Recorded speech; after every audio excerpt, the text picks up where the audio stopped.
Broadcasting from the business capital of the world, this is the Podcast Business News Network. Welcome back to the show. Raquel Williams joining us here once again. Excited to have her back here from beautiful Napa, California. She's a rapid transformational therapist, also a life coach, and she's here to talk more about the RTT and hypnosis that she does to really benefit, well, anyone and so many things. Welcome back, hon. How are you? Good, Joe. How are you? I'm doing great. For new time listeners and viewers today, would you mind just telling us a little bit about yourself and your company? Yeah, well, I live in Napa, enjoying the beautiful weather today. We finally got some sun, so I'm super excited. It's been Yay. freezing out here. Yeah. But yeah, rapid transformational therapy. I want to explain that a little bit. And it's a hypnotherapy process. Mm-hmm. And sometimes when people hear the term hypnotherapy, they get a little weirded out, right? They think they're going to lose control of their mind, or they're not. They don't understand the process as them being in control and me just guiding them through a process, I should say. Mm-hmm. And so I really wanted to explain that today, because when we do the RTT session, you are completely aware. You know what's happening. I am simply guiding you through a process, and you are in control. So I thought it was important that I mentioned that. I've had people say to me, oh, I don't know if I want to have you digging in there. And I don't know. I don't like not being in control. And honestly, that's not how the process goes at all. It's all about you being comfortable and me just guiding you into the subconscious mind where the answers that you're looking for lie. Oh, thank you so much for explaining that. I appreciate it. Also, for those new listeners today, just to remind them how we can get in touch with you, of course, the website, as I mentioned, it's Raquel R. Williams, spelled RAQUEL, rwilliams.com. And do you have a phone number or any social media pages you want to share before we continue? I do. The number's 415-347-6861. Beautiful. All right. So, what did you have in mind for us today? What did you want to discuss? You know, I really wanted to talk about what becoming the observer in your own life means, because it's really one of the first steps. Having an RTT session is going to help us gain clarity on whatever the issue is. Let's say you're dealing with anxiety and you're wanting to understand why. Where is this coming from? Well, we're able to then have a session, really speak to the subconscious mind and see what benefit this anxiety, your mind thinks this anxiety is giving you, which is truly fascinating. But once we understand where it comes from and why it's happening, then there's that piece of you kind of taking it into your everyday life. And so now you have understanding, but now you get to pay attention to who are you being? I call it becoming the observer in your own life, which is a process, Jill, because becoming the observer means that I'm going to start to pay attention to, what am I thinking? What am I saying? Doing? What am I? Yeah. Yeah. How am I reacting? What is my behavior? Like, we become so part of this program of our subconscious programming that we're not even aware that we're unconscious in our own life. Yeah. Then something happens, we'll get into an argument, traffic, whatever it is that'll set us off in a tailspin. Yeah. And we blame those outside things Sources on why we feel so crappy, why we're irritated, why we're mad. Well, that person did that, or this happened to me, or that. And really, what you start to see is that, what is it? Who am I being in those moments? And what are those triggers that are causing me to act or behave that way? So it's a fascinating process, because you really start to know yourself. And most of us don't know ourselves. That's really a process that we have to engage in and become very aware of who we are being. Interesting. All right. So becoming the observer of you first in today's lesson. Okay. And how do we start that process with you? I mean, to be honest, because it's part of the hypnosis process, right? Well, the hypnosis process is a tool, right? Oh, okay. It's one of the tools that I use, and that's to gain clarity on, why do I feel this way? Why am I so angry all the time? Why is it that I'm anxious? Why can't I stop drinking? Addiction, right? Why can't I sleep? Like, these are all, the RTT is used to get to what is the issue, right? Mm-hmm. Once we understand why the issue, then we start to walk it out in our own life. So Okay. that's where last week we talked a little bit about homework. Like, is there homework? What's the commitment? I'm like, well, yeah, there is a little bit, because it's like, and I always use the gym because I think people can relate. Mm-hmm. You don't go to the gym once and then you've got a 6-pack and you're all good. I wish it worked that way. But it's the consistency. And the mind is the same way. There's a program in your subconscious programming that's been running really most of your life. And to be able to change that programming and become more conscious takes a little bit of work. Interesting. All right. So we have to, is there a certain guideline of how we start this process of getting, to know and understand our habits ourselves in a sense? Would you recommend people, what do we do because people sometimes can't see themselves? We can ask people around us and then we might be offended what they say, but it may be because that's the truth. You know what? I do give different processes. Okay, good. One of them is simply having you become aware of what are you thinking. And that in itself is a fascinating process, because I will generally have people come back and say, I'm just not really thinking anything. I don't know. I'm not thinking anything. Well, scientifically, we all have 60 to 70,000 thoughts a day. So it's not that you're not thinking anything. It's that 90% of your thoughts and your awareness are subconscious programming. So only 5%, and we discussed this last week, is your conscious thinking and your conscious mind, right? So if you have 60 to 70,000 thoughts a day, yet you come back to me and say, well, I don't really have any thoughts. I'm not really thinking anything. That's just how deep the programming is, that you're not even aware of what you're thinking. Yeah. Wow. All right. Next part. I got the notes, by the way. Now it's about the hypnosis process, correct? Yeah. And we touched on that a little bit. I just wanted to make sure that people understand it's not a scary process, and Okay. it's not invasive in the sense that you don't understand what's going on. Somebody else is in control of your mind. Mm-hmm. It's not that at all. It's more like you're in a meditative, relaxed state. And I guide you through a process where we can access that subconscious thinking, because your subconscious mind holds all your answers. Like, I don't have your answers. Your mind has your answers. I just take you through a process so that you can access it, but you're fully aware. Mm-hmm. You are conscious. Yep. And we're having a conversation as we go through it. So Awesome. yeah, you're not asleep. You're not out. There's nothing crazy going on. It's just a process where we quiet the chatty part of the brain so that we can access the subconscious mind. Awesome. All right. Thank you. Now, next up is discussing the process of hypnosis, right? And understanding that. And once, like you said, it's not a scary thing, but what else do people need to know about hypnosis that you wanted to share? And I know you want to talk about trauma and also beliefs. Yeah. I think we covered the RTT, and I just wanted to really explain that there's nothing scary about it and that you are in control, right? And I'm taking you through a guided process. But in terms of beliefs, it's hard sometimes when you're living in that program. See, that subconscious programming, we become it. So a lot of times, even when I'm kind of going to go in a different direction here, but there's a lot of people who talk about manifestation, right? They want to manifest things in their lives. They want to draw things into their lives. And so they start to do affirmations and really like get committed to doing these affirmations. And there's nothing wrong with affirmations. I think we need to do them. It's part of the reprogramming process. But when you don't even understand what your current beliefs are, I think it's like putting lipstick on a pig. It's a waste of time. You know what I'm saying? Because you're trying to tell yourself something when there's a belief there that you don't even really get. So then you're trying to override the program, but you haven't dealt with what the program already has installed. Got So it. To try to deinstall or to change or fix the kinks in the software, so to speak, first. yeah.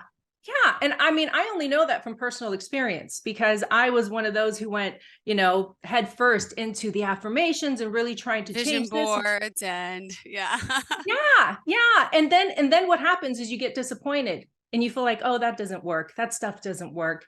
And it's not that it doesn't work. It's that there's a deep-rooted belief system that you're not aware of. And so you're basically lying to yourself. And your mind knows if you're not telling yourself the truth.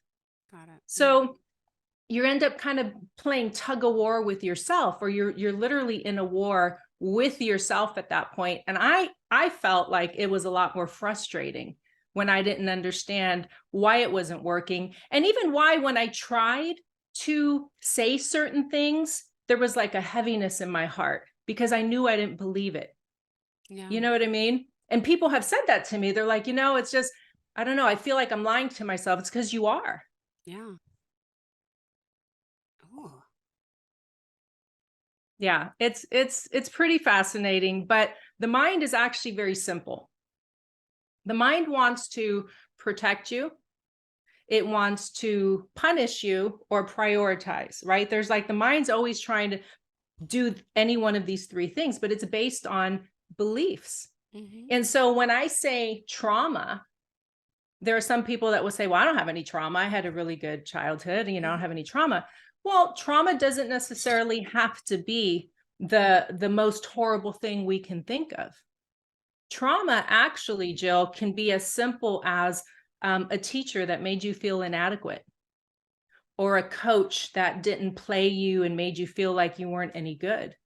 And you developed as a kid a belief system that I'm stupid, or I'm not good enough, or I'm this or I'm that. So trauma is really any negative experience that a child has where they develop a belief system.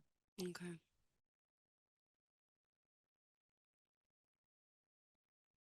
You got me thinking. Yeah, I have an 8-year-old, and I'm like, trauma.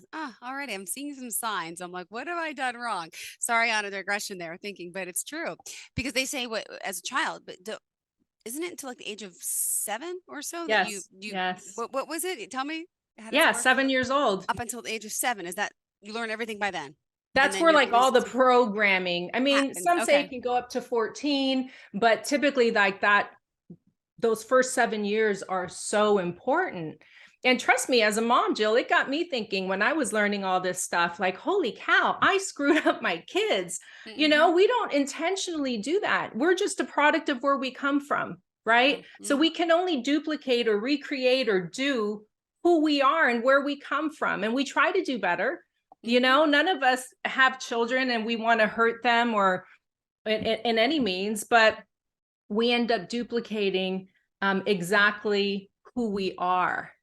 And so as a parent, as I started to learn this stuff, I had a lot of conversations with my kids who are now teenagers now and adults, like, whoa, hey, I'm sorry, I screwed up.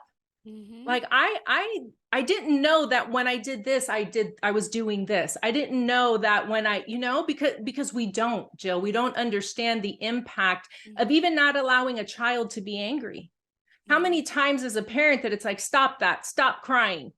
I'll give you a reason to cry. I don't know about you, but I heard Yeah. that. Oh yeah, me too. Mm-hmm. Right. Mm-hmm. And so not understanding that by not allowing a child to feel angry, what are we doing? We're shutting them down. We're Mm-hmm. telling them, you don't get to feel. Stop it. Mm-hmm. Instead of just saying, I know you're upset. Go ahead and cry and be upset. We'll talk when you feel better. Yeah. Okay. Yes. Yeah.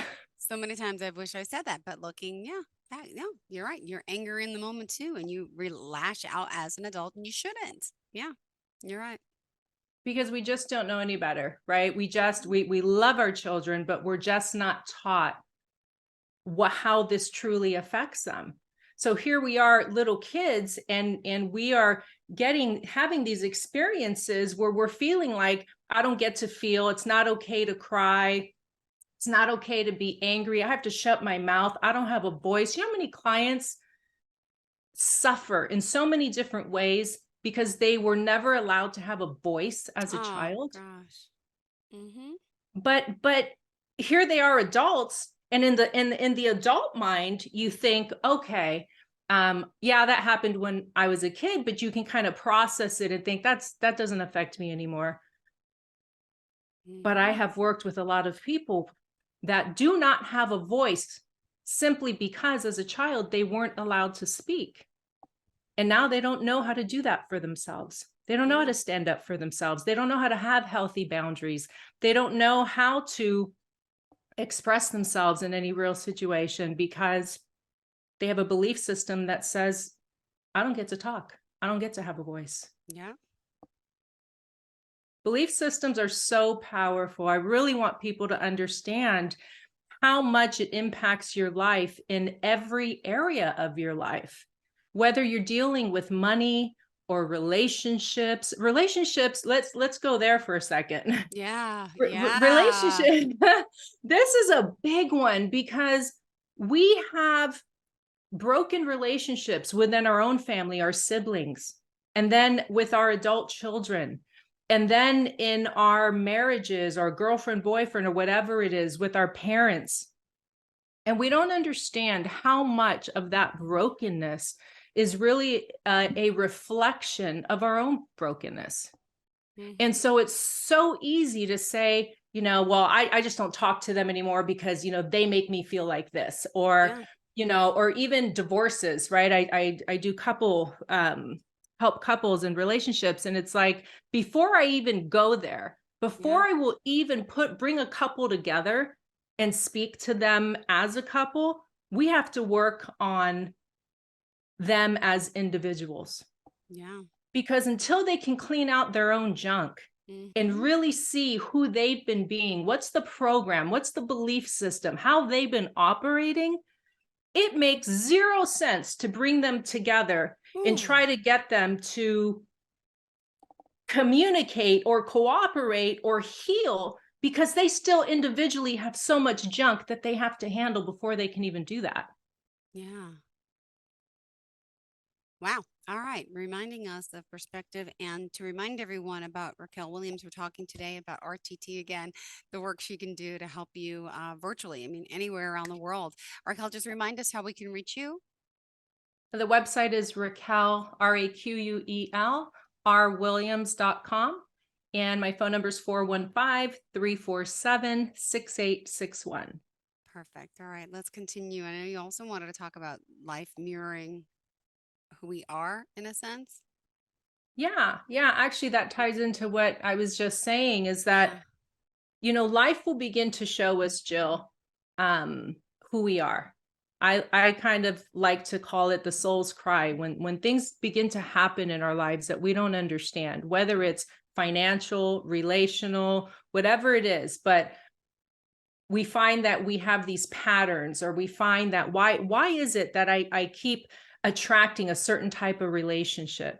Why is it I work my butt off, but I just can't get ahead? I'm always broke. Or every time I have money, I feel like I need to spend it. Or, right, these are real things that people say. And when you look at your life, and I tell people, just kind of look at your life. You might be doing really well financially, but your relationships are a disaster, right? You might be doing good in your body, health wise, but your money and this are a mess, right? Whatever those sticky points are in your life, that's a mirror. That's life showing you the area that needs healing, the part of you that is really asking for attention.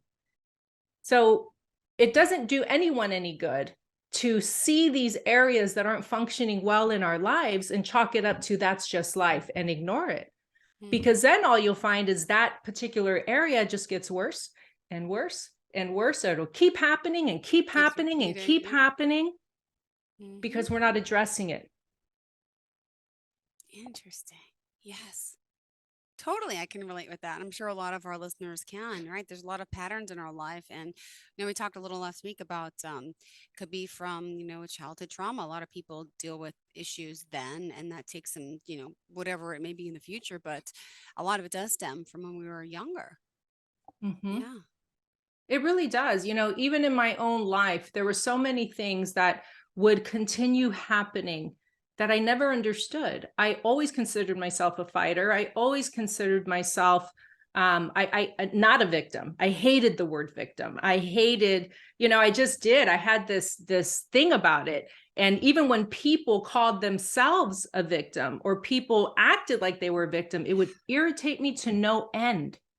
And I realize now the reason that it did bother me so much is because subconsciously I did think I was a victim. Yeah. So again, life mirroring, showing me that this bothers you so much because there's something in you.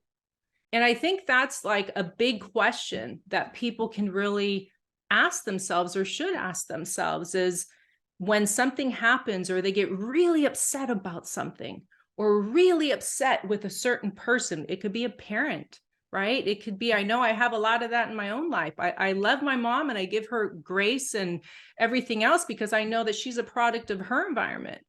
But I couldn't be around her without getting triggered enormously. Like, oh my gosh, I didn't even want to be alone in a room with her. And I had to start asking myself, what is it about me? It was easy for me to say, well, it's her. She's this, she's that, she's this, and she might be, right? But that's not the point, because if I'm going to continue to blame her, then I give her all the power, and I am a victim. So I had to start asking the question, what is it about me?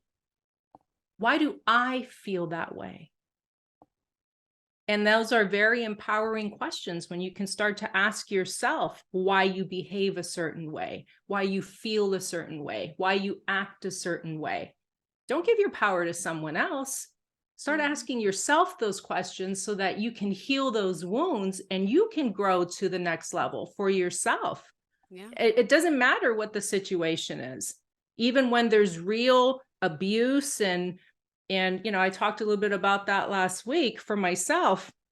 It didn't matter. I had to take responsibility and say, what part of me is still feeling this way? And what part of me, why am I, behaving this way? Why am I triggered this way? Why am I so angry? Why, right? Those are the questions that we really want to ask ourselves if we want to heal and get our power back so that we can continue to move forward in our own lives.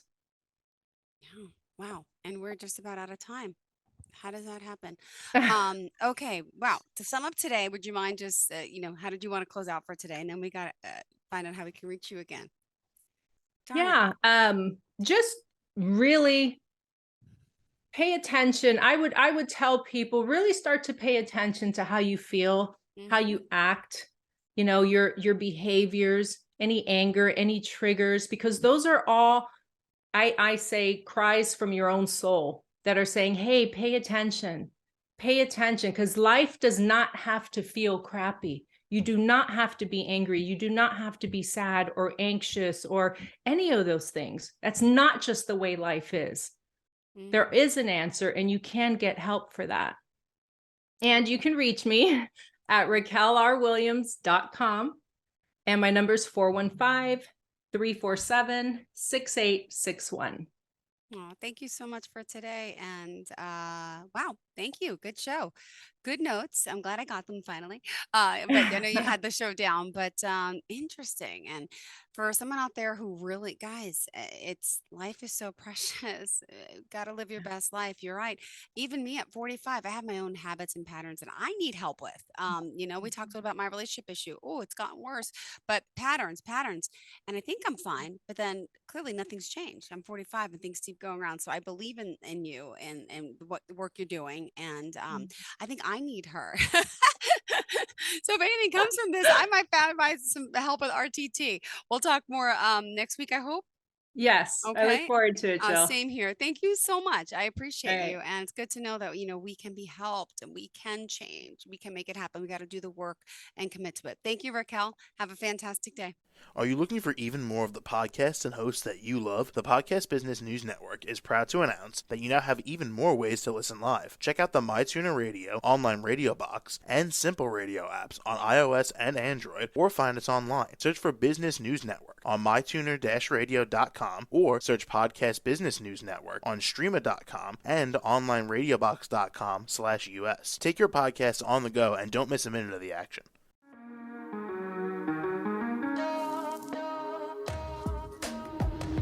Broadcasting from the business capital of the world, this is the Podcast Business News Network. For nearly 2,000 severely injured veterans, everyday life has become filled with barriers. Day-to-day simple tasks can become pretty daunting. I have to carry my chair up 2 flights of steps or have somebody do it for me. What scares me the most is just the falling.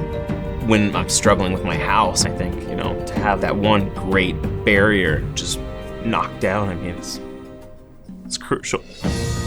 Home for Our Troops is a wonderful nonprofit that builds a mortgage-free, fully adaptive, handicap-accessible house. And there's no catch. It'll be our very first home that we've ever owned. This is a game changer. This is where your life begins again.